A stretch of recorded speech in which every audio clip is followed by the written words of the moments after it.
Bonsoir à toutes et à tous, bienvenue sur Académie Nouvelle Vie. Bonsoir Laurent, Bonsoir. bonsoir à toutes et à tous. J'espère que vous avez passé une belle journée. Je suis ravie de vous retrouver ce soir en présence de Laurent Crémadès pour une conférence sur le titre Connexion à l'âme et voyance inspirée avec les cartes, les tarots et les oracles. Alors, si tu me permets, je vais te présenter pour celles et ceux qui ne te connaissent pas. Laurent, tu es conseiller et formateur en bien-être, enseignant spirituel. Et Laurent, tu t'es formé à diverses pratiques de développement personnel que tu utilises et tu transmets avec passion et bonheur. Notamment les tarots, les oracles, la psychogénéalogie, la kinésiologie, la numérologie, l'astrologie, la radiesthésie, l'EFT, l'hypnose font partie de tes outils de prédilection. Et puis, c'est en alliant en fait ces outils à la fois ancestraux et profondément modernes que tu accompagnes tes clients afin qu'ils reprennent le pouvoir sur leur vie.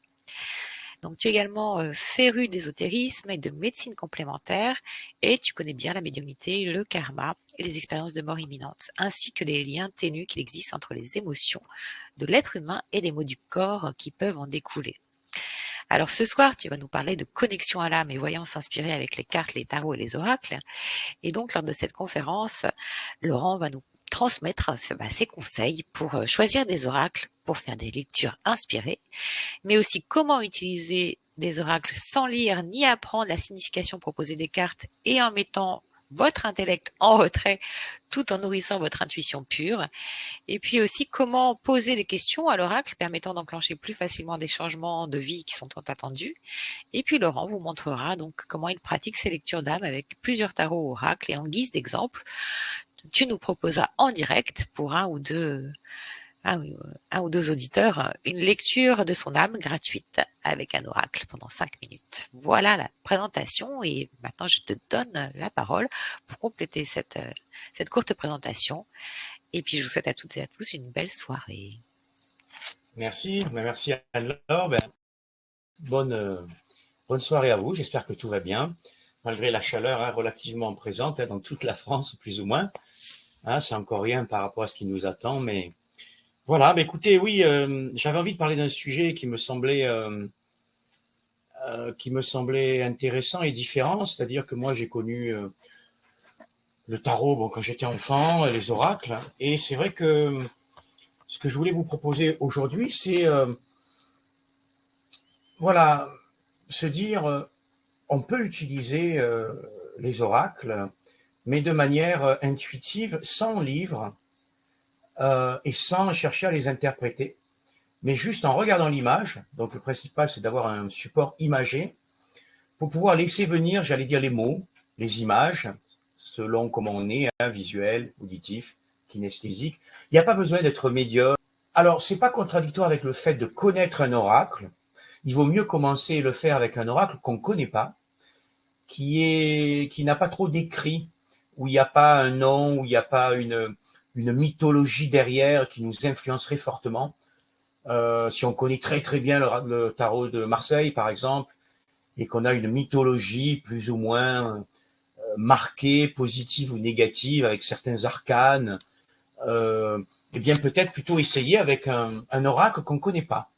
On peut aussi le faire avec un oracle qu'on connaît, avec lequel on a travaillé intellectuellement, mais simplement essayer de se couper du mental ou d'allier quelque chose qui n'est pas que livresque ou pas uniquement pour appliquer scolairement quelque chose. Et moi, je vous encourage vraiment à faire cette lecture.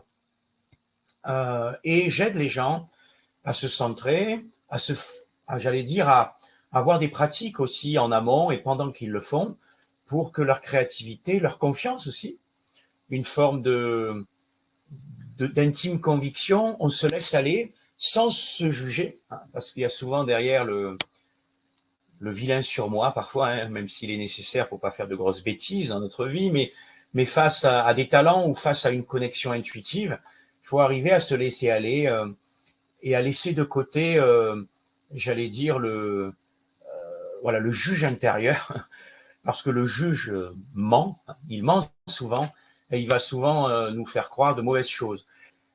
Il y a une sensation, une couleur, un mot éventuel, s'il y en a sur la carte ou pas, qui me sont venus. Parfois, ça peut être une sensation physique. Bon, tout ça, les médiums le connaissent, mais c'est pas inhérent à une capacité, à une médiumnité, à un talent ou à quelque chose qui serait inhérent à un métier, à une façon de faire. C'est pas l'apanage du médium ou du voyant dit connecté qui aurait un don ou bien qui aurait travaillé beaucoup pour son don ou qui serait entre guillemets né comme ça. Voilà, sortir de cette image d'Épinal-là et se rendre compte que c'est à la portée de tous. Et moi, j'en profite pour dire aussi que souvent, une des premières questions qu'on me pose encore aujourd'hui, hein, c'est souvent mais alors, il faut un don. Peu importe pourquoi, hein, ça peut être l'astrologie, le tarot, autre chose. Et c'est marrant, hein, cette question souvent qui est posée et qui est assez absurde, en fait, parce que souvent, je m'adresse aux gens et je dis, qu'est-ce que vous aimez faire, vous, dans la vie, et qui vous passionne? Ah, ben, des fois, on me dit, ah, ben, moi, j'adore cuisiner. Ah, ben, alors, vous vous débrouillez? Oh, ben, oui, oui, je me débrouille plutôt bien, bon, modestement. Mais vous avez un don, alors, en cuisine? Et là, la personne, elle se met à rire parce que, en général, elle a compris que souvent, on attribue un don à ce qui ne nous est pas familier, ce qui est parfois ésotérique, ce qui sort de notre cadre, ce qui nous est étranger, voilà, plus ou moins, ce qui nous fait peur parfois. La chose que j'aimerais d'abord aborder, parce que c'est important, c'est par rapport à un support quel qu'il soit, quoi que vous fassiez, il faut essayer de voir ce que vous voulez faire être clair. On peut parfois cumuler certaines façons de faire, mais il faut être clair avec soi. Pour le tarot, mais pour plein d'autres outils, l'astrologie, la géomancie, bon, il y a plusieurs types de connexions. Donc, je vais appeler connexion l'idée de se connecter à une guidance intérieure pour aider ou s'aider soi-même à travers un support ou pas même. La première connexion, c'est la connexion divinatoire. La divinatoire, c'est-à-dire prévisionnelle, la prédiction. C'est les questions du genre, vais-je réussir mon examen? C'est des questions oui-non, souvent fermées, ou bien des questions d'évolution générale ou précise. Comment va évoluer ma vie amoureuse? Ce sont des questions d'évolution thématique. Ces questions sont possibles. C'est une façon de fonctionner et j'ai aucun jugement, quelles que soient les connexions, il n'y en a pas des moins bonnes et des meilleures. Essayez de voir si vous cumulez certaines que je vais vous donner ou si vous avez une attirance en tant que consultant, patient ou en tant que faiseur, en tant que tarologue, même en herbe, pour fonctionner. Vous avez une connexion psychologique que je vais appeler classique, c'est-à-dire des questions qui ne sont pas prévisionnelles, du type « pourquoi est-ce que je n'arrive pas à déménager ?» C'est des questions qui reposent sur le pourquoi et le comment en général. Pour comprendre les causes d'une problématique, d'un blocage, d'un stress, parce qu'on considère que c'est aussi important ou plus important que de savoir de manière divinatoire, plus ou moins déterministe, ce qui va se passer, parce que au niveau de la causalité, si on travaille dessus, eh bien, on va permettre aux événements qui ne sont pas le fruit du hasard de pouvoir aussi se modifier et donc d'avoir une attitude plus responsable face à ce qui nous arrive. Ça peut être aussi les questions psychologiques classiques du type « Comment puis-je faire pour résoudre mes problèmes financiers ?» Plutôt que de demander « Vais-je résoudre mes problèmes financiers? Vais-je enfin trouver un travail parce que je suis dans une situation financière difficile ?» Là encore une fois, il n'y a aucun jugement, hein, mais juste, c'est important de voir ce qu'on veut faire avec l'outil. On peut aussi avoir une approche qui est double. Donc la troisième approche que je vous propose, qui est la connexion psychodivinatoire, c'est une alliance des deux que je viens de faire. Exemple, vais-je faire une rencontre amoureuse sérieuse, divinatoire? Je tombe toujours sur des hommes indisponibles ou des gens en couple. Et on ajoute le psychologique, où on voit bien qu'il y a une volonté, une envie d'être guidé et pas simplement de connaître de manière déterministe ce qui va se passer quoi qu'on fasse. Et finalement, à un moment donné, on trouvera bien ou pas un homme qui n'est pas chaque fois indisponible dans un fonctionnement qu'on a. Alors, là aussi, il ne s'agit pas de défendre, de psychologiser une façon de faire, ou de défendre que le divinatoire et le voyant qui serait pas bien, ou qui serait moins bien, ou mieux que l'autre.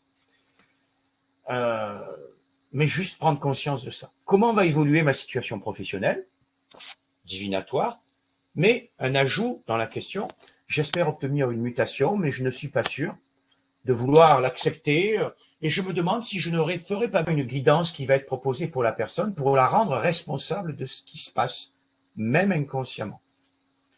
Responsable ne veut pas dire coupable, hein. Alors responsable en latin, je ne sais pas si vous le savez, c'est intéressant, ça veut dire la capacité à réagir. Response, c'est la réaction. Able, c'est la capacité. Donc la responsabilité, c'est pas être coupable et se dire qu'on a c'est notre faute. Si on tombe malade, si on gagne au loto, ça serait notre faute positive. Ou si on tombe toujours sur, voilà, pour prendre même des extrêmes, des personnes qui nous maltraitent. Bon. Bien sûr, c'est pas en termes de culpabilité. C'est en termes de dire, voilà, il n'y a pas de mauvais génie ou de petit génie divin qui viendrait nous récompenser ou nous punir. Quelles que soient nos croyances spirituelles ou religieuses, on peut être aussi athée et juste être sensible à ça, parce que moi, c'est les messages que j'obtiens souvent, et c'est ça qui est le plus important. Mais c'est plutôt se voir comme partie prenante de notre vie, même quand on a une envie de savoir ce qui va se passer, et c'est pas un gros mot, et on peut poser ces questions-là. Et j'en viens aussi au mot voyance, pour dire que pour moi, la voyance, c'est pas que voir l'avenir, c'est voir le passé, et c'est voir le présent. Et un bon médium, entre guillemets bon, il n'y a pas de jugement, mais les mots sont assez limités, c'est quelqu'un qui permet de balayer ce triptyque, qui est un triptyque en fait qui fait que il faut essayer d'aider la personne à ce que dans le présent, on puisse changer les choses. Changer le passé et la façon de voir le passé, de comprendre comment il s'investit parfois à notre corps défendant dans notre présent et dans notre futur, créant des événements qu'on ne souhaite pas consciemment, parce que si ça arrive, c'est qu'inconsciemment, il y a besoin qu'on le vive, même si c'est dur parfois, et il faut l'accepter. Ce qui ne veut pas dire se résigner et ne rien faire. Et en même temps, aussi, voilà, pouvoir se projeter dans l'avenir aussi, pouvoir voir devant. Et il n'y a pas de honte non plus à se poser les questions sur son avenir et à faire une voyance futuriste, entre guillemets. Mais pour moi, être que dans le psy, entre guillemets, dans l'idée du voyant, ou que dans l'autre, on peut faire des cases, mais je me refuse à penser que faire que l'un ou que l'autre, c'est mieux. Et moi, j'ai beaucoup connu parfois des voyants qui faisaient que du tarot psychologique, entre guillemets, voyant, voilà, ou le voyant qu'il est le futur, et chacun, finalement, défend son bout de gras et sa façon de faire. Moi, j'ai appris à faire les deux. Aujourd'hui, j'ai une façon de faire où je vais vraiment faire une guidance, mais je ne refuse aucun questionnement sur le passé, le présent ou le futur, même si je vais inviter la personne à reformuler pour qu'elle ne se laisse pas enfermer dans quelque chose de déterministe. Sachez qu'il y a une quatrième connexion aussi, qui est la connexion psychologique projective. Souvent, elle est peu connue. Mais c'est lorsque la personne lit elle-même les cartes, le consultant lui-même, en disant ce qu'il ressent en voyant les cartes, et il est accompagné par le voyant, tarologue, thérapeute, peu importe, qui la guide, mais il n'y a pas d'interprétation de cartes en amont, a priori. Donc, c'est la personne qui interprète et qui ressent. Et c'est presque ça ce que je vais vous inviter à faire quand vous allez comprendre notre connexion, notre vocation profonde dans le travail, en amour. C'est des questions liées aussi sur notre karma, sur notre arbre généalogique, l'influence de nos ancêtres. Très intéressant aussi. Parfois, j'ai des connexions qui viennent comme ça, qu'on me les demande ou pas. Et c'est des connexions qui peuvent dériver sur une voyance futuriste ou sur une voyance psychologique, ou les deux. Mais en tout cas, il y a une idée de guidance quand je dis spirituelle. Et il y a la connexion médiumnique, qui est ce que j'appelle une connexion spirituelle, en lien avec les messages des décédés, ou des guides spirituels, ou des entités de tous bords. Bon, peu importe. Et là aussi, parfois, il y a des médiums, puisque c'est la définition du médium, hein, où le médium peut prévoir, faire du prévisionnel, hein, à travers ce côté spirituel avec les décédés, parce qu'il a des guides qui indiquent des données futuristes potentielles, hein, parce que rien n'est écrit, ou qui permettent aussi de donner une guidance pour avancer dans la vie. Parfois aussi, cette connexion médiumnique permet de récupérer le contact, si on y croit, avec une personne décédée pour maintenir un contact, simplement parce qu'on veut et on croit au fait que la vie continue et qu'on n'est pas nécessairement dans une démarche psychologique liée à un mal-être, entre guillemets, pour nous-mêmes, ou une démarche futuriste, parce qu'on veut prévoir une évolution pour notre vie. Donc, vous avez vu que je vous ai déjà donné 6 types de connexions. Sachez qu'elles sont parfois modulables et elles peuvent se mélanger. Mais demandez-vous toujours, quand vous faites une consultation, qui vous appelez, ce que vous voulez faire. On n'est pas obligé de s'enfermer dans une, mais je dirais que, en général quand même, on a 1, 2 ou 2,5, 3 façons de fonctionner. Et c'est bien de choisir un camp. Il n'y a pas de bon ou de mauvais camp, mais c'est important pour être cohérent et être honnête avec ce que vous recherchez. Est-ce que c'est utile de faire de la voyance pure et dure si vous retombez surtout que sur les mêmes schémas? Peut-être qu'il vaut mieux faire une connexion de l'âme psychologique. Voilà, c'est important d'être clair. Alors, il y a 3 lectures, je dirais donc, la lecture de l'avenir, la lecture du présent et du passé, quand c'est psychologique, la première étant divinatoire, et la lecture de l'avenir au regard du présent et du passé vécu, qui est une connexion psychodivinatoire. À l'intérieur de tout ça, dans la lecture psychologique ou spirituelle, il y a la lecture ancestrale, la psychogénéalogie, les ancêtres, qui peuvent nous permettre d'obtenir une connexion pour avancer dans notre vie et voir quel poids, quel fardeau ou quel talent, quel don, quelle chose héritée, mais qu'on doit mieux conscientiser de notre arbre généalogique, peut nous permettre d'avancer dans notre vie pour être plus libre. Une lecture karmique, les vies antérieures, qu'on y croit ou pas, si ça nous chante, on va dire.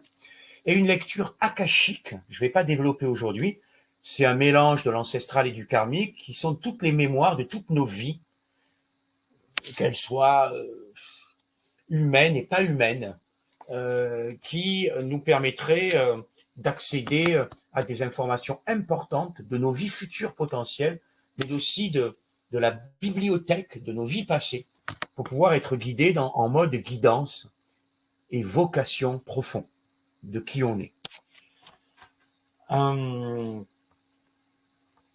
Moi, je dirais que ce qui m'importe le plus personnellement, quand je fais une guidance, c'est d'aider la personne à retrouver son chemin de vie, ou à le trouver, se libérer de certains vœux inconscients, karmiques ou ancestraux, qui nous empêchent d'avancer, récupérer des talents aussi, ou les exploiter mieux, comprendre, mais avec le cœur et pas qu'avec la tête, et guérir aussi de certaines douleurs.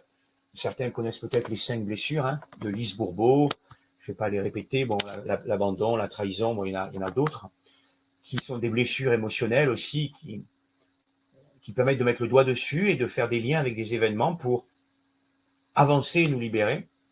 L'héritage transgénérationnel, dont je parlais tout à l'heure, et puis réactiver de manière plus consciente toutes les mémoires plus ou moins endormies, des mémoires endormies parfois pour le meilleur ou le moins meilleur, qui sont des mémoires qu'on a oubliées, dont on doit apprendre à se souvenir, parce qu'une fois qu'on renaît, qu'on est né, on a l'étape de l'oubli, qui est une dimension spirituelle très profonde, et toute notre vie va consister à essayer de nous rappeler pourquoi on est là. Parce qu'il n'y a pas simplement l'idée qu'on est né et que c'est le début, et que quand on va mourir, ce soit la fin. En tout cas, dans ma croyance. Comme si on créait une chanson en 2 temps, 3 mouvements, comme des chanteurs parfois intuitifs, inspirés, où ça vient tout seul. Parfois, on se réveille la nuit, parfois, c'est comme un rêve qui nous décrit une réalité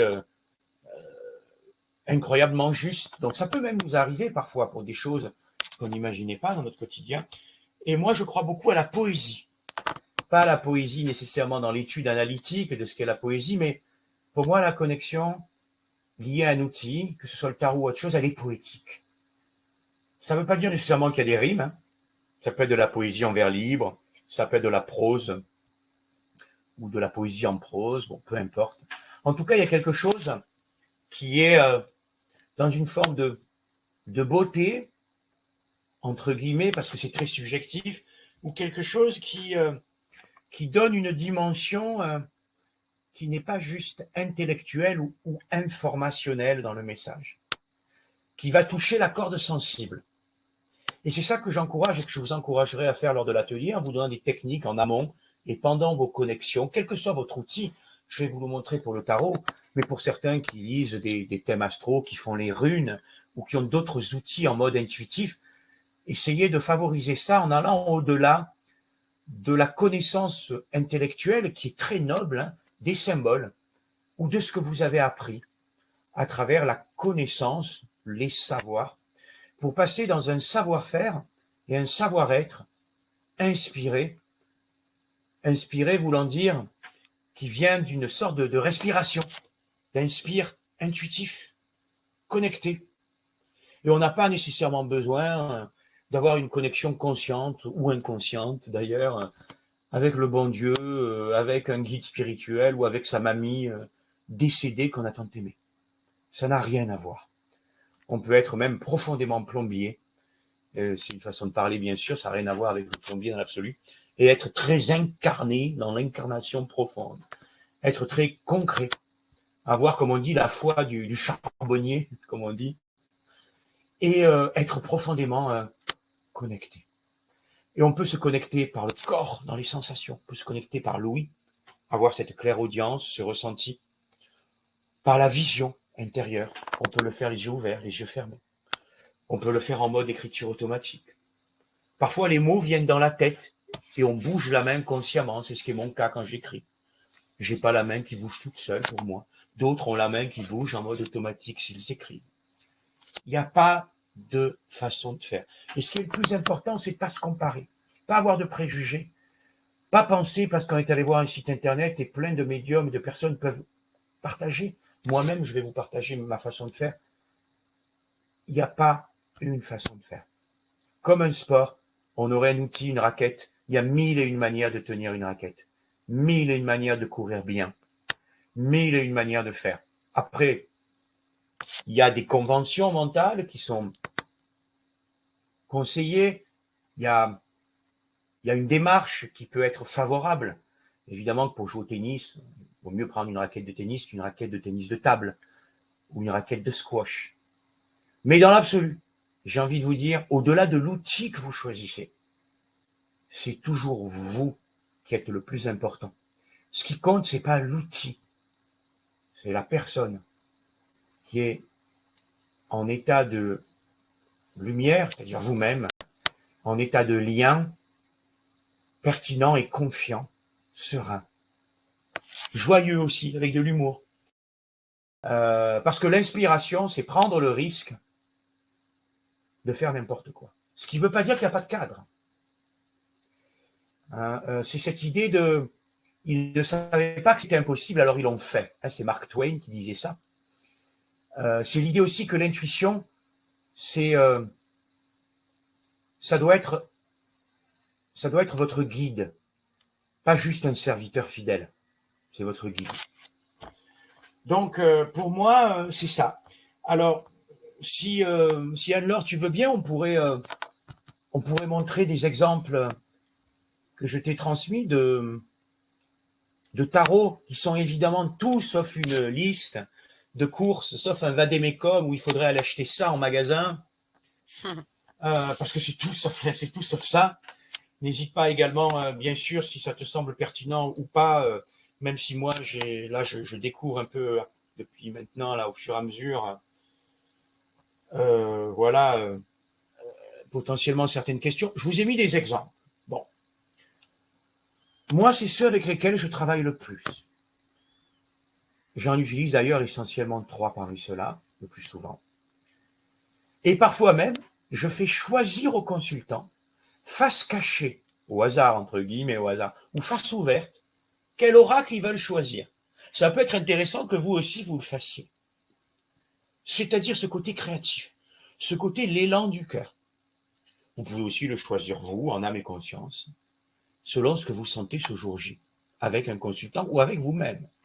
Vous pouvez aussi décider qu'il n'y en a qu'un, et que pour l'instant, c'est votre trésor, il y en a un, et c'est suffisant. Du moment qu'on ne tombe pas dans la peur qui attirerait une rareté de choix, ou dans la dispersion, qui est souvent aussi liée à la peur, ou à l'envie d'avoir 50 messages pour être rassuré, ou voilà, la dispersion, ou l'inertie par rapport au choix, ne doit pas empêcher la juste richesse et la confiance qu'on a de ne pas être dans un abonnement qui soit univoque, soit un abonnement multiple et dispendieux énergétiquement par rapport au choix de cartes ou d'outils. Et je pourrais dire pareil pour des runes, pour des ogames, pour des façons de faire, pour les lignes de la main, des façons de fonctionner, quels que soient les outils divinatoires, psychologiques ou spirituels. À gauche, vous avez le tarot de Marseille, parmi les multiples existants. Là, à gauche, c'est celui de Camoin ou de Jodorowsky, vous le voyez en haut sur l'écran. Bon, ben voilà. On prend les arcanes majeures parce que dans le tarot classique, si on ne prend pas le tarot Rider-Waite, que j'ai pas mis ici, qui est le tarot de Marseille anglo-saxon, il n'y a que les arcanes majeures qui sont des images réellement. On utilise ces 22 arcanes en mode connexion. Et on dit ce qui vient. Donc l'arcane sans nom, la mort, qui n'est pas là sur l'écran, elle n'est pas négative ou elle n'est pas positive. Le soleil, il n'est pas positif ou il n'est pas négatif. Et selon les consultants, selon les questions, dans votre ressenti, pour vous-même ou pas, ce jour-là, vous laissez venir les mots, les phrases, par l'écriture, par la parole. Peu importe. Le deuxième, c'est l'oracle des miroirs. Je vous montre qu'une carte, c'est pour vous faire découvrir. Voilà, c'est un autre oracle que j'aime beaucoup. Le troisième, le tarot hurlé et hurleur, qu'on appelle aussi le psychotarot, qui est un oracle en noir et blanc, psychologique à la base, mais on peut l'utiliser pour ce qu'on veut, qui est assez puissant, assez intéressant aussi, avec 78 arcanes, qui vraiment permet de favoriser, voilà, il est très dépouillé, dépouillé, noir et blanc, avec des images qui sont sujettes à de multiples interprétations, qui ne sont pas spécialement, j'allais dire, dans les choses communes, mythologiquement, qu'on va déjà avoir un background solide, et tant mieux, pourquoi pas. Le tarot akashique, qui est assez récent comme oracle, qui est un très très bel oracle aussi, alors qui est connecté à la vision akashique de la réalité, c'est-à-dire comme les annales akashiques, mais on peut le faire si on veut en divinatoire, si on veut en psychologique, on peut mélanger. Très belle carte, que j'aime beaucoup aussi, qui reproduisent les 78 cartes du tarot de Marseille avec d'autres noms, qui sont toutes imagées. Vision Quest, qui est un tarot un peu chamanique, je dirais, un petit peu Amérique du Sud, dans la façon d'être, dans les photos, vous voyez un petit peu là, avec des noms un peu différents, mais qui sont les 78 arcanes classiques du tarot anglo-saxon, ou de Marseille. Pastel, sympa, serein, différent. Là aussi, vous pouvez aller voir sur Internet. Mais tous les tarots oracles que je vous propose, il y en a. Moi, j'en ai des centaines depuis des années parce que je suis beaucoup là-dedans. Mais sachez que si vous allez à la Fnac, il y en a dans certaines Fnac, grandes Fnac, pour prendre que cette marque de magasin, pardon, vous en avez parfois des centaines dans un seul magasin. Donc, ce qui compte, c'est de vous laisser attirer comme ça vient et de faire confiance. N'allez pas nécessairement vous dire que votre petit paradis se trouve dans cela-là. Mais ce qui sera important pour l'atelier, même s'il n'y a aucune obligation lors de cet atelier d'avoir un jeu déjà, mais c'est pourquoi pas vous en procurer un, ça sera utile, qui soit uniquement imagé et source de paroles, j'allais dire écrites ou orales. L'oracle de l'éveil intuitif aussi, qui est assez récent en dessous, que j'aime bien aussi, qui est coloré, qui est intéressant. L'oracle bleu, très connu, que j'ai utilisé de très longues années, que je continue d'utiliser aujourd'hui, qui, comme souvent, hein, tous ces oracles sont faits à la fois, la plupart du temps, par un tarologue, un concepteur et puis un artiste. L'oracle bleu, qui est un artiste aussi connu. Bon, très bel oracle. Voilà. Avec 73 cartes, que vous pourrez aller voir aussi. Les portes de l'âme et les portes de l'intuition, qui sont faits par une même personne, hein, qui sont très intéressantes aussi, qui sont plus psychologiques, mais là aussi, l'image étant un vecteur de ce que vous voulez, vous pourrez décider si vous voulez l'utiliser de façon connectée à votre goût, psychologique, futuriste ou autre. L'Osho-Zen Tarot, très connu, hein, d'Osho, donc, qui est un tarot qui n'est pas complaisant, hein, qui a des cartes assez fortes, hein, pour indiquer tout ce qui ne va pas chez nous, tout ce qui est magnifique aussi. C'est un tarot qui n'est pas complaisant, mais qui est très parlant, qui a un côté un peu naïf, mais très parlant. Et on voit bien, hein, si on prend cette carte avec le fardeau, que voilà, que la carte porte potentiellement son nom. Et un autre que je peux vous montrer, hein, qui est en anglais, mais ça n'a aucune importance, même quand ils ne sont pas parfois traduits en français, puisqu'on n'a pas d'utilité à lire le nom de la carte quand il y en a un. The Psychic Tarot, le tarot psychique, qui est un tarot aussi très joli, très beau, très, je dirais, inspirant, parce que ce que je voulais dire aussi par rapport à tout ça, c'est ce qui doit vous guider, c'est quelque chose qui vous semble parlant en fonction de ce qui résonne de manière universelle dans votre cœur, dans votre intuition, pour faire des lectures humaines. Je devrais dire humanistes. Et je dirais que pour moi, ce qui guide l'outil, c'est ce qui va sonner universel. L'universalité de l'image, l'universalité de votre ressenti, où une même carte pourra attirer votre attention, peut-être pas sur toute la carte, sur un aspect, sur un ensemble. Parfois, vous verrez la forêt, et puis parfois, vous verrez l'arbre dans la carte. Et je vous apprendrai lors de l'atelier à comment voir la forêt, comment voir l'arbre. Parfois, naturellement, on est plus doué à voir la forêt, c'est-à-dire avoir une connexion qui est plus synthétique. Et parfois, on est plus doué pour voir l'arbre, c'est-à-dire avoir une connexion qui est plus par morceaux, par branches. Moi, j'ai une intelligence dominante, hein, qui est beaucoup plus par branches, par morceaux. Comme un entonnoir qui commencerait par le petit entonnoir et qui s'évase après pour s'agrandir. D'autres, c'est l'inverse. D'autres aussi peuvent être dans un mélange. Là, je parle du cerveau aussi.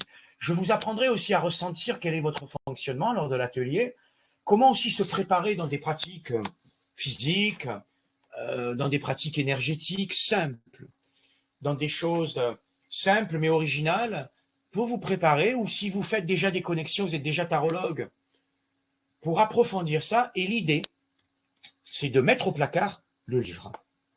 Si vous avez lu un livre et que vous connaissez déjà des significations, vous autorisez à sortir du cadre. Et le meilleur moyen que je vous encouragerais à faire, c'est choisir un oracle que vous ne connaissez pas du tout, peu, ou que vous ne connaissez pas spécialement de manière livresque, pour vous donner l'opportunité de plonger dans l'inconnu de votre ressenti. Ce que j'appelais tout à l'heure la corde sensible. Alors, je ne sais pas si j'ai des questions, hein, je peux m'interrompre un peu, ça fait déjà un petit moment que je parle, Anne-Laure. Alors pour l'instant, il n'y a pas de questions, mais c'est vrai que pour faciliter en fait l'écoute et l'audience, pour pas qu'il y ait de coupure de son, en fait, j'ai préféré couper le chat, mais il est rouvert depuis une dizaine de minutes. Donc n'hésitez pas à vous poser vos questions à Laurent. On va en profiter justement pendant que les personnes abondent de leurs questions pour parler de ton atelier, si Avec tu veux. Donc plaisir. j'ai mis l'offre, mais si tu peux effectivement nous parler un peu plus en détail du contenu. Donc cet atelier, avant que tu précises, aura lieu donc le vendredi 24 juin à 20 Mhm. heures. Comment faire des connexions à l'âme et des voyances inspirées avec un jeu de cartes, un tarot ou un oracle imagé. Exactement. Tu veux que je précise? Voilà, oui, s'il Oui, te oui, plaît. ben, Ouais, sur le contenu. l'idée, ça va être déjà de vous fournir, en dehors de ce que je vous ai déjà montré, un panel d'exemples d'oracles. Donc, de vous apprendre à vous connecter à l'image. Et quand je dis se connecter à l'image, même si on n'est pas visuel, il y a des personnes qui regardent une image et qui entendent des choses, des sons. Parfois, on regarde une image et on entend des sons, ou on s'imagine des sons, même si on ne les entend pas dans la tête. Ça peut être des perceptions, des sensations corporelles aussi, de respiration différentes, de cœur qui bat, de films, comme une BD aussi qui s'organise. Donc, je vous montrerai comment faire une voyance inspirée, qu'elle soit divinatoire, qu'elle soit psychologique, que vous évoluiez ou pas par rapport au style de voyance que vous avez déjà ou que vous n'avez jamais fait, et vous permettre aussi d'évoluer par rapport à ça. On fera des exercices de centrage corporel, énergétique, émotionnel. Ça pourra servir pour des tarologues en air, pour des professionnels, mais au moins autant pour des personnes qui n'ont aucune connaissance du tarot, des oracles, et vous pourrez aussi l'appliquer si vous faites des oracles qui n'ont rien à voir avec le tarot, tels que des runes, des oracles qui peuvent être toute autre chose. Je proposerai des pratiques aussi, j'expliquerai l'auto-hypnose, par exemple. Donc l'auto-hypnose, c'est quelque chose qui permet tout seul, et je proposerai une manière de faire, simplement en fermant les yeux, en se préparant une sorte de conditionnement positif, de pouvoir utiliser l'auto-hypnose. Vous pourrez pratiquer clé en main sur des gens, que vous soyez débutant ou professionnel. Et l'idée, c'est d'ouvrir vraiment l'intuition et c'est faire des connexions qui n'ont rien à voir avec la manière dont vous fonctionniez avant. Voilà. Très bien. Donc pour s'inscrire à l'atelier, donc vous avez juste en fait à cliquer sur le bouton Je profite de l'offre qui est dans le chat et un nouvel onglet s'ouvre avec le contenu en fait et les détails de l'offre. Voilà, et pour les personnes qui regardent en replay, eh bien vous avez effectivement les descriptifs en fait sous la vidéo, idem pour la chaîne YouTube. Et sachez Voilà. que lors de l'atelier, si vous venez à l'atelier, je donnerai pendant l'atelier une citation magique de sagesse et Très bien. Alors si tu permets, je vais te partager dans des questions oui, bien la sûr. première de Véronique. Bonsoir. Certains oracles sont sont-ils destinés pour les experts? Non. D'accord. C'est comme si vous me disiez, alors non, à de rares exceptions, on va dire, mais c'est comme si vous me disiez, est-ce que la binette, la bêche ou la pioche, il y en a une des deux qui est plus destinée à des experts? Non. Alors après, dans l'absolu, il y a des outils qui sont plus compliqués à gérer. Bien sûr que on dirait que dans l'absolu, selon l'utilisation qu'on fait de l'outil, il peut y avoir des oracles, quels qu'ils soient, aussi par rapport à notre fonctionnement. Quand ils sont très abstraits, certaines personnes vont avoir plus de difficultés. Mais même l'abstraction est subjective. Il ne faut pas se décourager aussi tout de suite et se dire que quand on en achète un, c'est le bon tout de suite ou c'est le mauvais tout de suite, même si c'est important lors de l'achat d'avoir une première inspiration. Et souvent, la première impression est la bonne. Mais il n'y a pas d'oracle professionnel ou amateur dans l'absolu. D'accord. Cécile dit, est-il nécessaire de connaître l'ordre et le nom des arcanes? Non, parce que connaître l'ordre, le nom ou quoi que ce soit des arcanes voudrait dire qu'on a une interprétation intellectuelle et que ça a une importance que tel arcane soit avant ou l'autre ou pas, et qu'il y aurait déjà quelque chose où on souhaiterait expliquer avec l'intellect, ce qui peut avoir un intérêt avec le tarot de Marseille ou d'autres. Donc pas du tout. D'ailleurs, il y a des oracles où il n'y a pas de numéro, hein. Ça peut arriver aussi. Non, là, ce qui compte, c'est pas les numéros, c'est même pas le nom de la carte, même si ça peut être un outil d'intuition. C'est vraiment le regard et ce qui va naître dans l'ouïe, le visuel ou la sensation du corps. Et parfois tout ça ensemble. Christelle demande combien de temps durera l'atelier. Alors l'atelier, tu peux le dire, mais toi tu le sais, non? Par rapport à l'organisation. En moyenne, un atelier dure une heure et demie. Voilà, et ça sera 1h30 à peu près. Voilà. Comme la plupart Parfois des ateliers, plus, voilà. 1h30. Parfois il m'arrive, c'est pas la première fois que je fonctionne sur l'Académie Nouvelle Vie, ça ne me dérange pas parfois de faire 2 heures, lorsque c'est utile selon le monde, quand il y a plus de questions, je suis pas à une demi-heure près, au maximum 2 heures, au moins 1h30, comme c'est le cas sur Académie Nouvelle Vie toujours. Voilà. Merci. Il n'y a pas d'autres questions. Moi, je vous remets donc le lien dans le chat. Très bien. Voilà. Après, moi, je veux bien proposer si on peut faire une première connexion, les premières choses. Si une personne, même s'il n'y a pas d'obligation, faire une connexion courte de 2-3 minutes par personne. Alors, ce qui serait intéressant, c'est que la personne écrive une question, qui soit plutôt une question de l'âme, pas dire, vais-je trouver l'âme sœur demain matin, ou est-ce que je vais me marier un jour, ou même si c'est des questions très nobles, hein, ou des questions purement écrites, mais une question liée à un stress par rapport au présent, par rapport aussi à une volonté que quelque chose change, parce que quand on se pose une question, c'est qu'on veut du changement. On veut se libérer de quelque chose qui n'est pas comme on veut, parfaitement. Voilà, si on veut des conseils, une orientation, moi, je vais avoir une lecture qui peut être passé, présent, futur mélangé, mais je ne vais pas être dans quelque chose de figé. Il ne s'agit pas, là, de connaître les significations des arcanes. Au contraire, il vaut mieux choisir un jeu quand on ne le connaît pas, ou si on les connaît et qu'on n'est pas trop dans l'intellect, s'autoriser, et je vous dirai comment aussi pour le favoriser, à sortir du cadre habituel. Du coup, tout le monde aura compris par déduction, je pense, qu'on peut le faire avec n'importe quel oracle. Du moment que l'oracle est imagé, je ne parle pas des oracles où il y a uniquement du texte décrit, des oracles d'affirmation positive qui sont très bien par ailleurs, hein, ou des oracles, je dirais, où il n'y a pas vraiment d'imagerie ou de symbole ou quelque chose qui appelle à une mythologie forte dans le ressenti quand on regarde. Donc c'est vraiment juste une lecture inspirée qui ne repose pas prioritairement en tout cas sur des connaissances intellectuelles.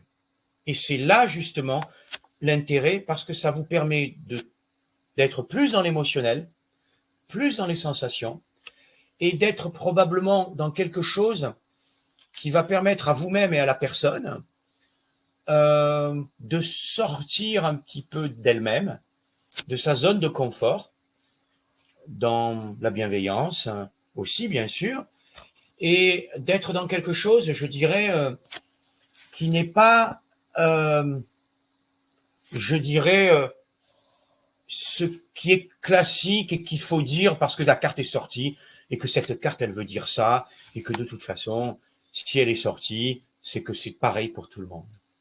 Ça n'est pas contradictoire avec l'idée d'avoir une base, si on en a une, où cette carte qu'on connaît plus ou moins un peu, si on la connaît, elle est une énergie fondamentale. Mais c'est s'autoriser à ne pas se laisser enfermer dans la définition, comme on chercherait un mot dans le dictionnaire, et que ce soit le Robert ou le Larousse, ce sera plus ou moins toujours pareil. Et ça, c'est vraiment quelque chose d'original. C'est ce que font les médiums, sauf que les médiums le font en mode médiumnité, voyance et sixième sens, parce que soi-disant, entre guillemets, ils ont toujours eu ce don.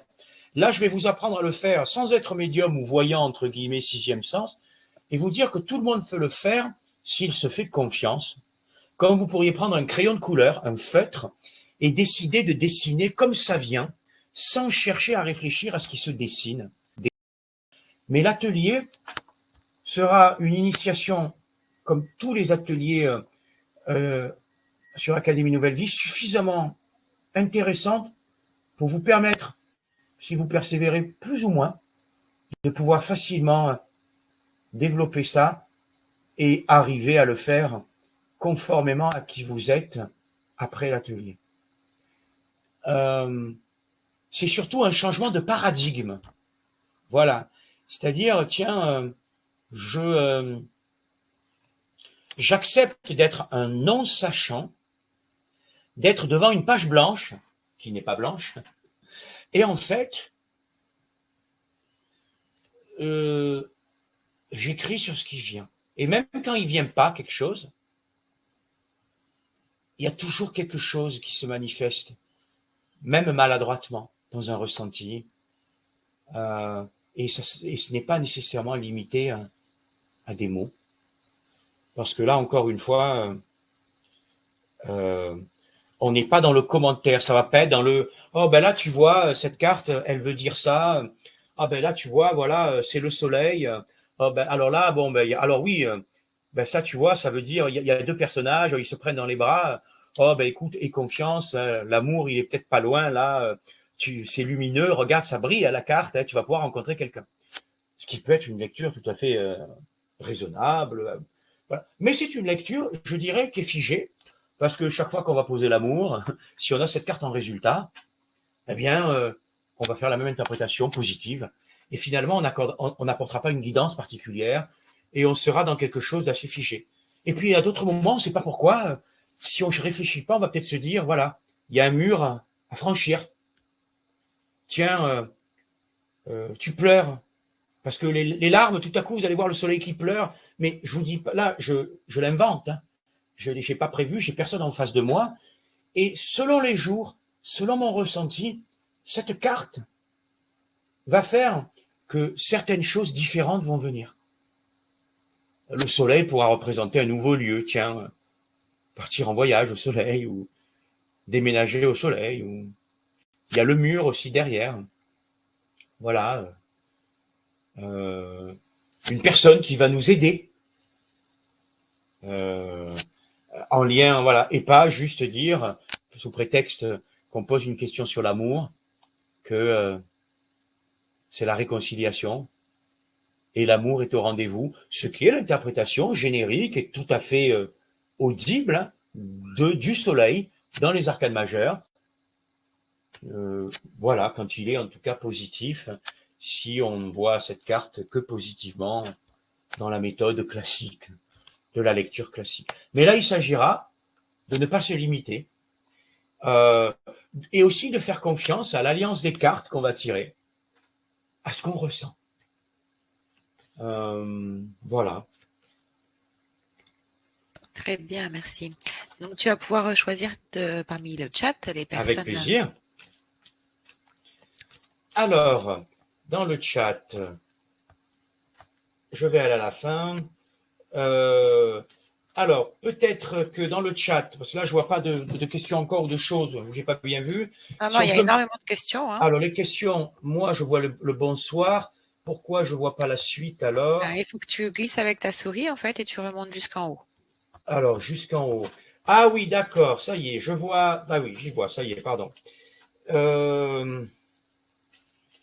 Ok.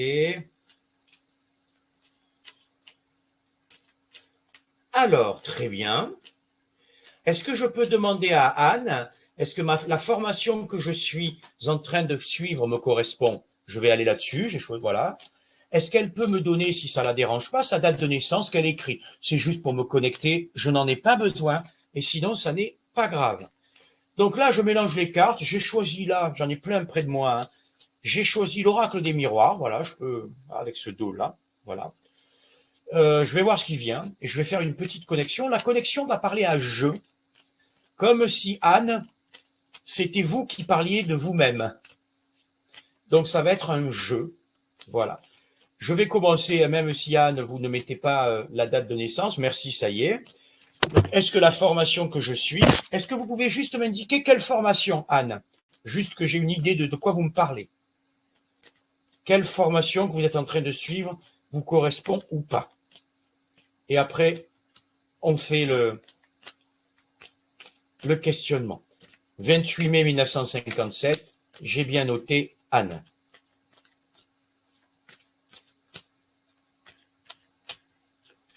Donc, formation dans quel domaine vous faites?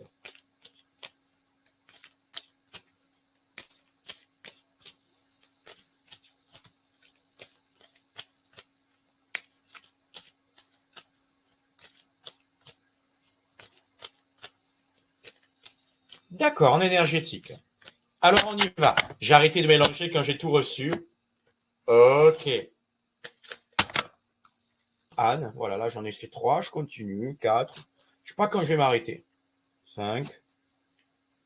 6. Voilà. Et là, je sens que c'est 6. Je ne sais pas pourquoi. Je ne cherche pas à comprendre. Et je vais les retrouver. Et je vais démarrer. La connexion. Bon, je ne vais pas y passer beaucoup de temps, hein, mais je vais le faire. Clairement. Pour Anne. En énergétique, est-ce que ma formation que je suis en train de suivre me correspond? Ok, ça me vient, j'y vais. Je suis, moi, Anne, je suis dans un voyage intérieur. Je suis en train de me réunir, de réunir ma tête et mon cœur. Cette formation, ce besoin que j'ai de me réaliser à l'âge où j'ai, c'est une façon de me réunir avec ces parties de moi qui étaient avant dissociées. Et cette partie de moi, c'est la partie de la guérison que je peux donner à moi et aux autres.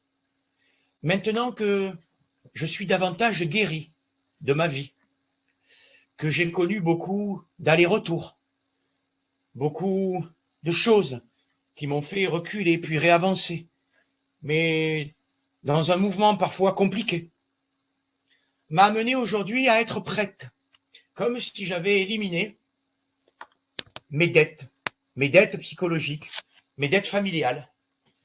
Et oui, cette formation est une bonne idée, mais n'est qu'un palier pour pouvoir me réunir. Me réunir, c'est jumeler, associer ces différentes parties de moi qui étaient séparées auparavant. Et cela passe par une vocation, la vocation sacrée, qui est le soin. À présent, comme je suis davantage prêt à prendre soin de moi, à m'écouter profondément, dans la joie, oui, je suis dans plus de justesse, moins de refoulement, plus d'allégresse. Et je peux pleinement me laisser aller. Il ne faut pas que j'aie peur d'être jalousé, de ne pas y arriver, de ne pas être à la hauteur. Juste avoir à cœur de poursuivre, de continuer. Il n'y a pas d'examen au bout. Il n'y a pas de diplôme. Juste me sentir fier. Fier d'être homme, d'être humaine, même si je suis une femme. Et me dire que j'ai cette sensibilité dans les mains, dans le cœur, pour sentir, pour laisser venir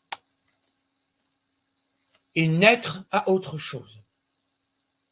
C'est comme si j'étais dans une dimension de retraite spirituelle qui va amener à une vie très active.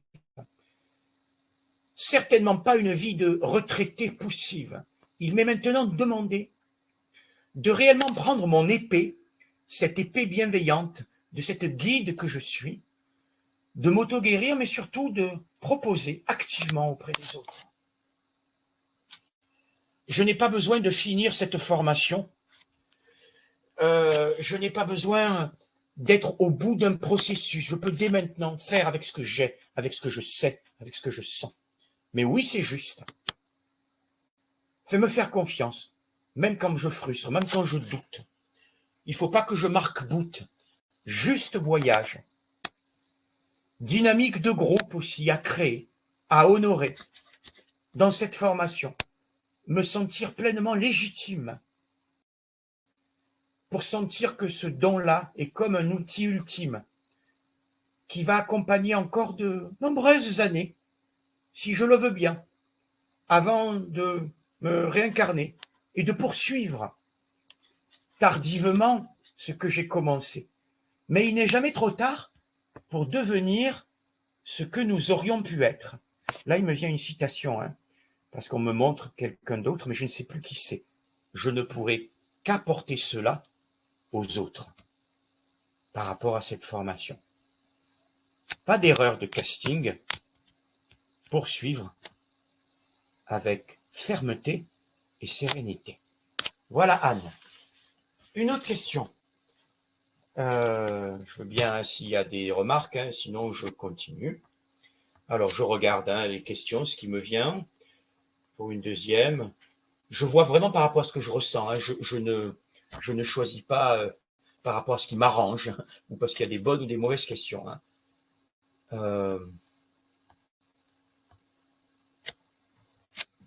Alors là, c'est une question du même acabit, mais je vais la faire, mais on me dit que ça va être plus court dans mon ressenti, mais je vais juste répondre de manière un peu plus, en apparence, très, comment je trouve pas le mot, très brève. C'est pour André qui fait une formation Reiki et qui demande si elle pourrait soigner les gens sans que ce soit professionnel. Déjà de manière rationnelle, et là je ne suis pas dans la connexion André, vous avez déjà la réponse dans la question, évidemment que oui. Pourquoi avoir besoin d'être professionnel pour soigner les gens? Est-ce que vous avez besoin d'être cuisinière professionnelle pour inviter des gens chez vous et cuisiner très bien, et parfois mieux que des gens qui auraient un diplôme de cuisine?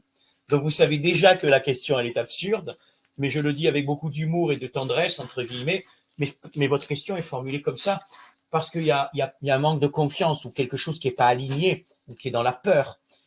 Et ça, je le dis en mode même pas connecté, mais ça m'a frappé, c'est venu tout seul. Et pour vous répondre de façon connectée, au-delà de la rationalité, on va dire intuitive, voilà, bien sûr, même si ça ne fait que confirmer ce qui est logique, vous méritez de le faire, il y a l'idée que vous le méritez. Il faut juste que vous trouviez votre façon de faire dans le Reiki. On me montre l'idée d'organiser. Alors, il y en a qui font ça beaucoup avec les symboles. Il y a plusieurs types de formation Reiki aussi. Il y en a qui le font avec beaucoup de symboles, d'autres avec peu de symboles classiques. Il y en a qui s'affranchissent aussi parfois des symboles. Là, ce qu'on me montre, il faut que vous ayez un cadre, parce qu'on me montre ce cadre. Voilà, je dois trouver un cadre. Mais je dois surtout accepter de me dire oui et de naître à moi-même pour faire cela.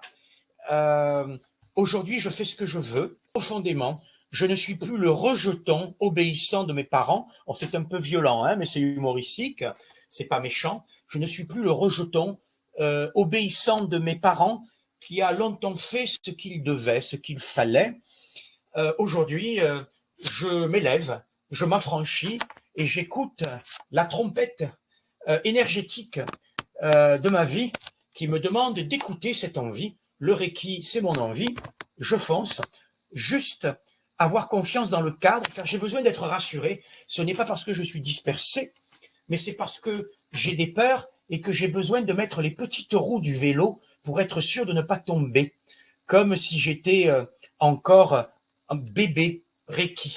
Ce n'est pas que je sois bébé, je peux le faire sans être professionnel, je suis suffisamment grande et je le serai jusqu'à mon dernier souffle de cette vie, simplement pour me sentir rassuré, me donner ce cadre avec une rigueur douce, sans perfectionnisme dur, juste ce cadre gentiment effacé. Mais je suis tout à fait légitime. Aucun souci. Plus un problème de confiance, besoin peut-être de clarifier mes conventions, pour faire exactement ce que je veux et pas nécessairement exactement ce qu'on m'a enseigné. Et je dois aussi, si je le sens, mais tout est bien, André, par rapport à ça. Alors c'est marrant, ce que je ressens aussi, c'est que je sens que vous pourriez le faire aussi. Je pourrais faire ça dans des lieux spécifiques pour des gens particuliers. À moi de choisir mes catégories. Est-ce que c'est des jeunes? Est-ce que c'est des personnes âgées? Est-ce que c'est dans des centres spécialisés? Des gens qui sont confrontés à certaines difficultés corporelles, de santé ou psychologiques. Je suis doué pour certains publics. Je le sais, ou si je le sais pas, écoutez ce que je sens, mais je le sais. Ce qui est intéressant pour moi, c'est de privilégier des publics qui sont proches du type de mal-être qui me correspond. Et il y a un corps social pour lequel je serai particulièrement doué. Également possible de faire cela dans des lieux publics, dans des maisons de jeunes, des maisons de retraités, des lieux de santé. Possibilité aussi de ne pas le faire simplement chez moi ou dans un cabinet. Encouragement aussi, André, je dois transmettre, et bon pour moi de faire des conférences, même au Petit Bonheur la Chance, même comme ça, que je sois payé ou pas. Important que je transmette. J'ai l'âme aussi pédagogue d'un professeur et pas simplement d'un transmetteur de l'énergie Reiki. Importance de la transmission. Et pourquoi pas écrire un livre ou un recueil, dont pour cela aussi transmission par l'écriture favorisée. Il y a le support de ça aussi. Voilà, André. Autre question. Je vais prendre la question de Christine. Je suis sur un grand changement sentimental dans ma vie. Suis-je sur le bon chemin? Je vais juste demander à Christine rapidement de me préciser c'est quoi le grand changement, même si je peux déjà avoir des ressentis. Est-ce que c'est parce que je change de partenaire? Est-ce que c'est parce que je suis célibataire? Est-ce que c'est parce que je viens de rencontrer quelqu'un? Est-ce que c'est parce que je viens de me séparer et que j'ai envie de rencontrer quelqu'un? C'est quoi ce grand changement sentimental? Et c'est quoi le bon chemin qui serait en cours déjà, si je lis entre les lignes de la question de Christine? Je suis sur un grand changement sentimental dans ma vie. Suis-je sur le bon chemin? J'attends tranquillement que Christine écrive. Je mélange les cartes et je lui répondrai.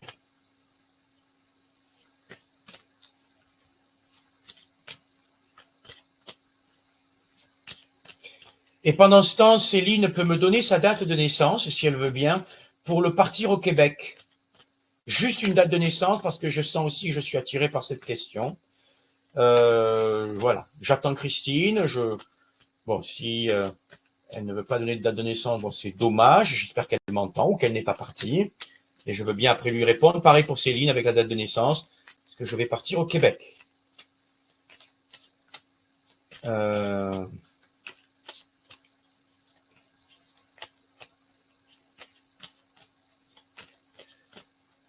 Alors, je vais entendre pour Christine et Céline, parce que j'ai pas de réponse. Je vais faire la question de Fred. Quel est le sens de mon blocage professionnel actuel? Fred peut me donner sa date de naissance aussi. Si je ne l'ai pas, je sens que dans mon ressenti, que c'est juste que je réponde même sans date de naissance, parce que j'ai l'autorisation dans mon ressenti. Par contre, pour Christine et Céline, je sens que il faut que j'ai cette implication pleine et entière, pour vous répondre. C'est pas un refus, mais c'est ce qu'on me dit. Pour Fred, il n'y a pas la nécessité de la date de naissance, même si Fred, si vous pouvez me la donner, c'est bien. Quel est le sens de mon blocage professionnel actuel? Ok. Le sens du blocage professionnel actuel pour Fred, je vais prendre là le tarot de Marseille parce que ça me vient au hasard, j'ai même pas réfléchi. J'ai pas un guide spirituel qui m'a parlé. J'ai fait comme ça venait. Je mélange et je vais choisir 3 cartes pour le sens du blocage professionnel actuel de Fred et de voir ce qui vient. Et puis, voir aussi si j'ai un conseil pour Fred. Donc, Fred, le sens du blocage professionnel.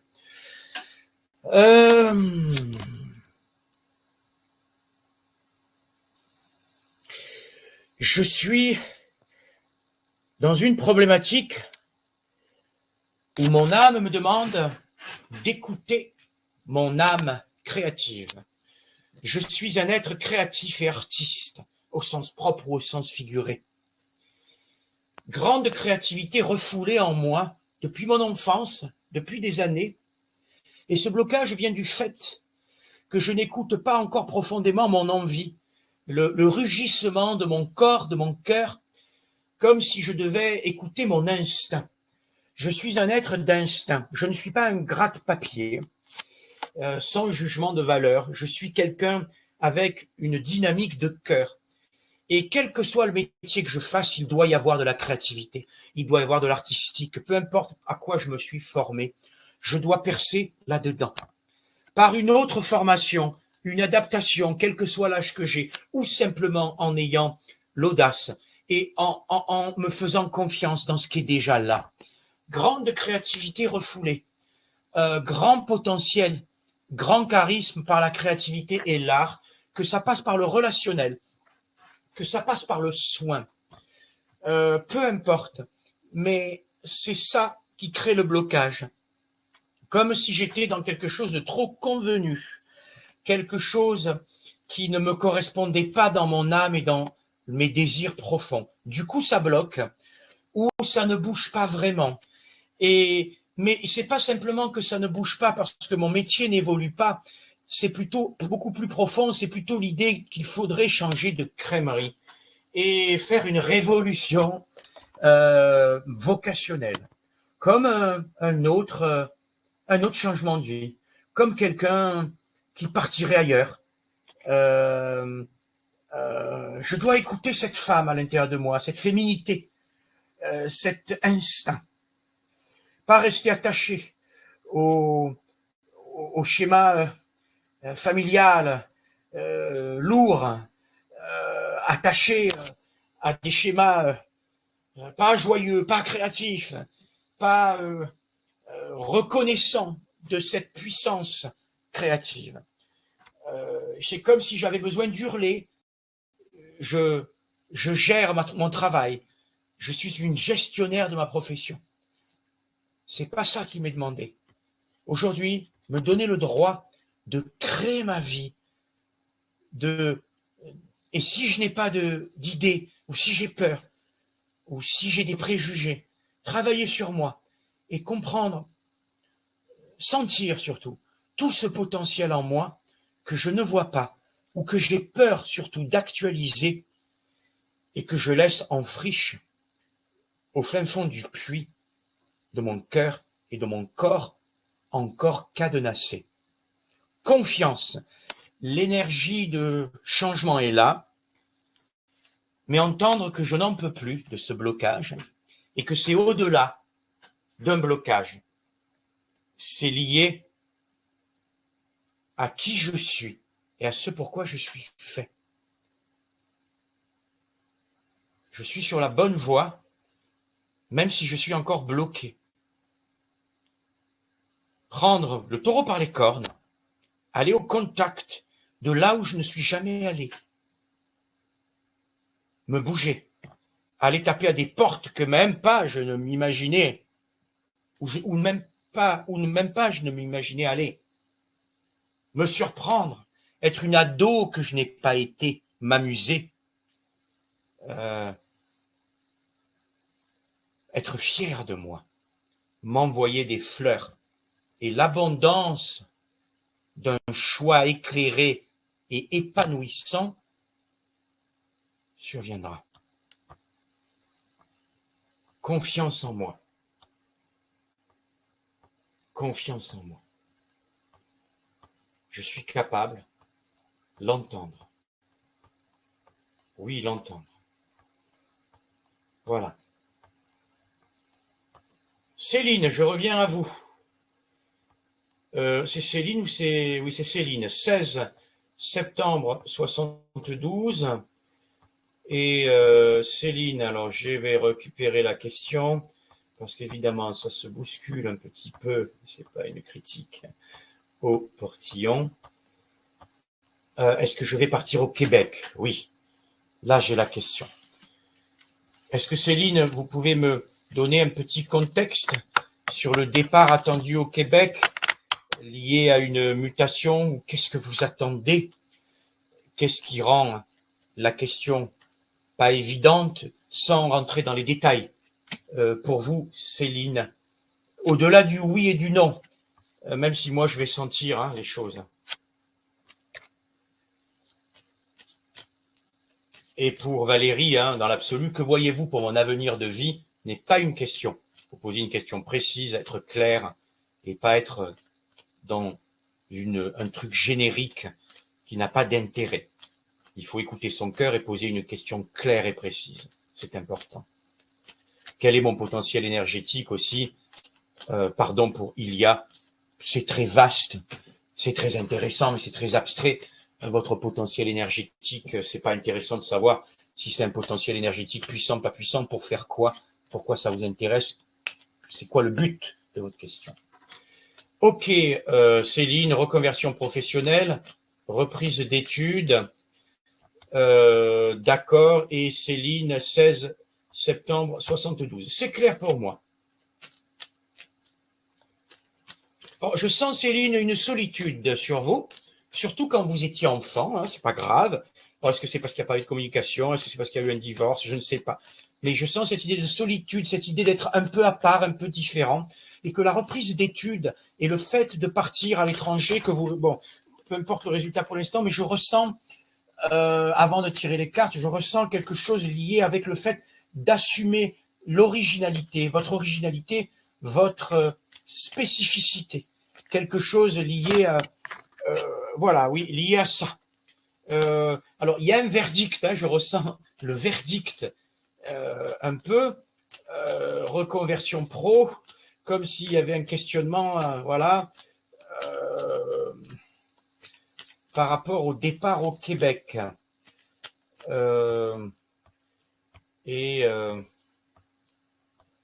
le départ au Québec, 16 septembre.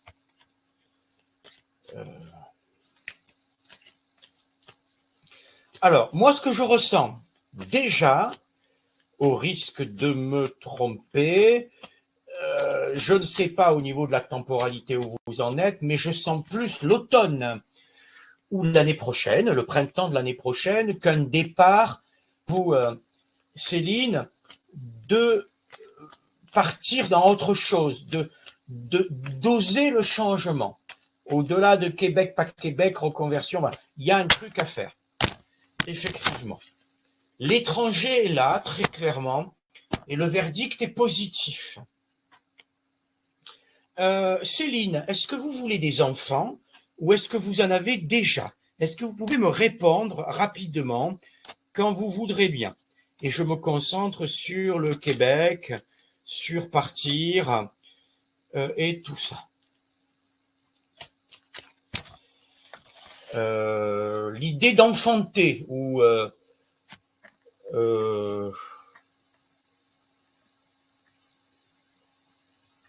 voilà, j'attends que vous me disiez rapidement, Céline, même si ça ne m'empêchera pas de commencer. Un garçon de 24 ans. D'accord. Est-ce qu'il y a l'idée que vous auriez voulu un autre enfant et que vous n'avez pas et que vous n'aurez plus? Ou est-ce qu'il y a l'idée que vous avez une interrogation sur cet enfant? Parce qu'il y a une notion de votre garçon, même si vous ne posez pas de questions. Ou est-ce que c'est simplement que c'est autre chose et que je n'ai pas le temps de ressentir? Comme s'il y avait quelque chose à demander, voilà, aussi. Excuse-moi, mais là, ça fait un peu de bruit quand tu bats les cartes sur le micro. C'est ma faute. Excuse-moi. Voilà. Oui. Mais je vais répondre. Je suis appelé à aller à l'étranger, à partir. La chance est là, l'ouverture est là. Je serai aidé. Personnes vont pouvoir m'aider. Nouvelles amitiés aussi, amitiés déjà existantes et nouvelles amitiés. Un certain enfermement là où je suis présentement.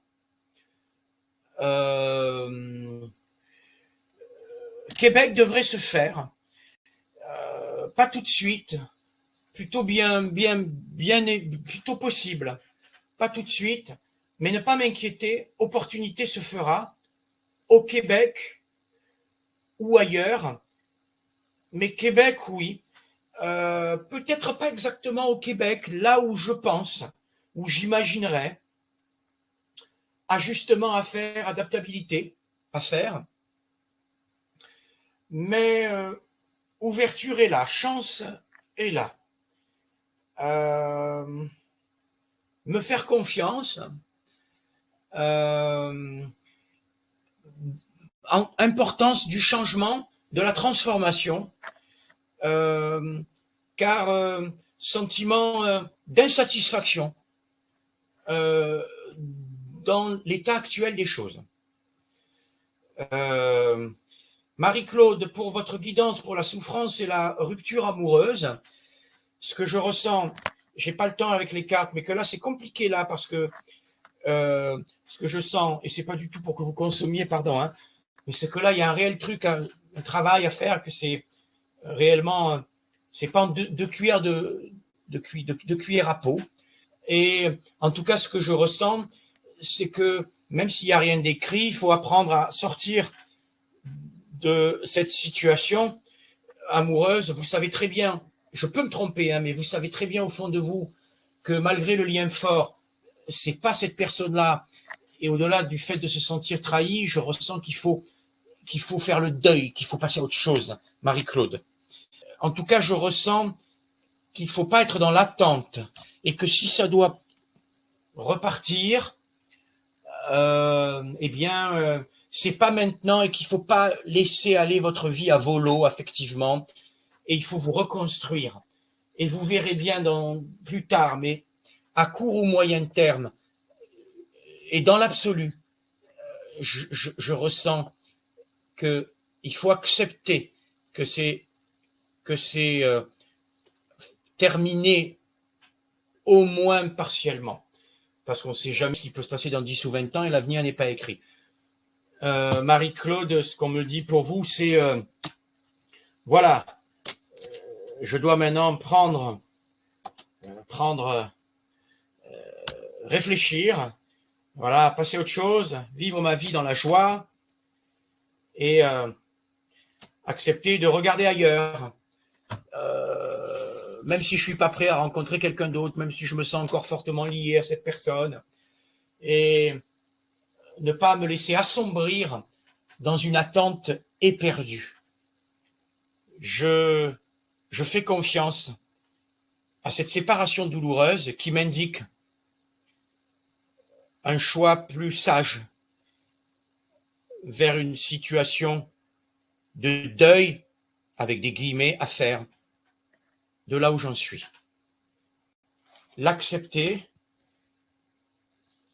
ne pas être en attente, me renouveler. Ça ne veut pas dire qu'il ne s'est rien passé avec cette personne, que le lien n'a pas été fort, mais pour l'instant, énergie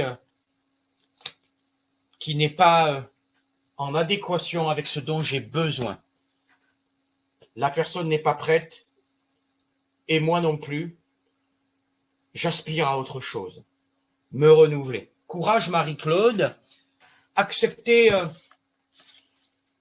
le signe. Voilà. Oui, 6 à 12 mois, Céline, ça me paraît très bien.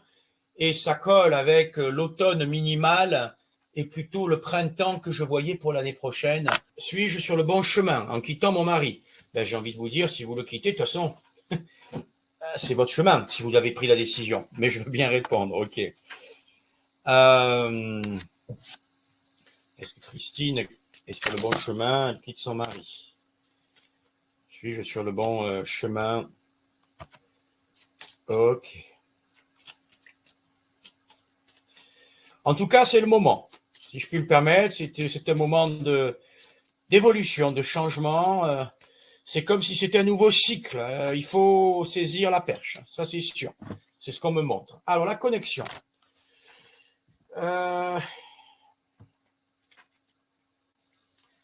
Femme asservie, femme servile, influencée que j'ai été par le schéma maternel, par le schéma de ma mère.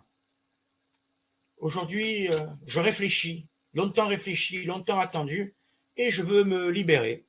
Et je suis prête à être une femme beaucoup plus affirmée. Oui, je suis sur le bon chemin, ne serait-ce parce que j'ai longtemps répondu à un schéma féminin de mon arbre généalogique qui font que les femmes n'ont pas pu réellement naître à elles-mêmes. Attachement toxique ou du moins pas très épanouissant. Aujourd'hui, femme libre, impératrice, je veux devenir. Je veux pouvoir être la reine. Je veux pouvoir simplement voilà, refaire ma vie, déjà profiter de ce célibat pour faire un travail personnel, pour me rendre compte que j'ai besoin de cheminer et de me sentir libre et plus avoir l'impression que ma vie m'est dictée. C'est un profond besoin de me réaliser et de sortir de prison affective qui me guide. Je suis sur la bonne voie.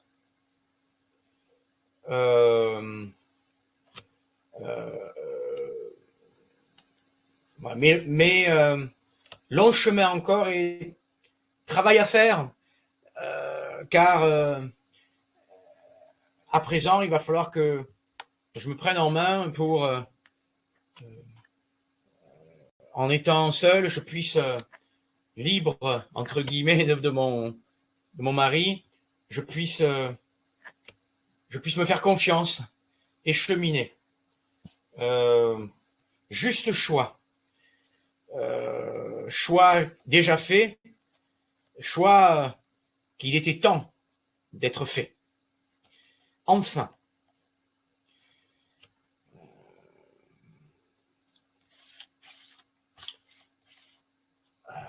Voilà.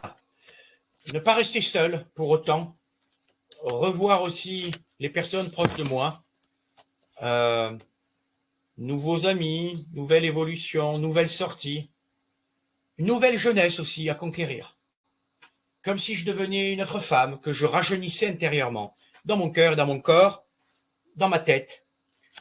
Je quitte l'austérité et la violence de l'austérité émotionnelle, amoureuse, pour conquérir de nouveaux espaces affectifs, relationnels au sens large. Même si la séparation suppose une adaptation, des douleurs légitimes, ne pas oublier qu'elle ouvre la porte, pour moi,